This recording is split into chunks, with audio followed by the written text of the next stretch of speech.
Lesson 71 is about powers and roots of fractions. And our first problem asked us to simplify. We have 2/3 squared. Now when we have 2/3 squared, what this problem is really saying is 2/3 times 2/3. Because we know when we square any number, we just multiply it by itself. So 2 times 2, that's 4. And 3 times 3, that's 9. So we get our answer of 4/9. So 2/3 squared, that must be equal to 4/9. Our next problem is 3/4 to the third power.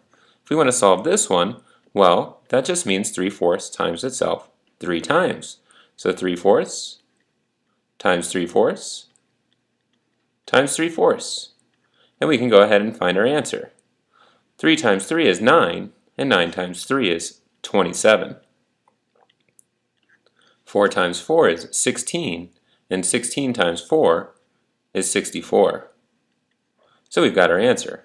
Our answer must be 27/64. We can move on to our next problem. Let's simplify. Here we have the square root of 9/16. Now when we're taking the square root of a number that's a fraction, what we can do is we can break it into two pieces. So the square root of 9/16 is really the same as saying the square root of 9 over the square root of 16. Now we can go ahead and look at this individually. So the square root of 9, well, we know that's 3, because 3 times 3 is 9. And the square root of 16, well, that's 4. So our answer is 3/4. We're all done. In order to break a square root of a fraction apart, we just break it into the two pieces, and then we simplify individually for our numerator and denominator. Let's look at our next problem. Here we have to simplify, and we have the third root of 8/27.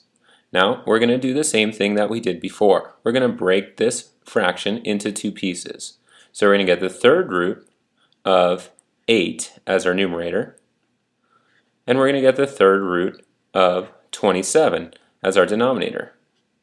Now the third root, that just means what number times itself 3 times equals 8 in this case. So that must be 2, because 2 times 2 times 2 is equal to 8. The third root of 27, well, what number times itself 3 times is 27? Well, if we looked at that, we could draw individual boxes, 1, 2, and 3. We're multiplying times itself. It's got to equal 27.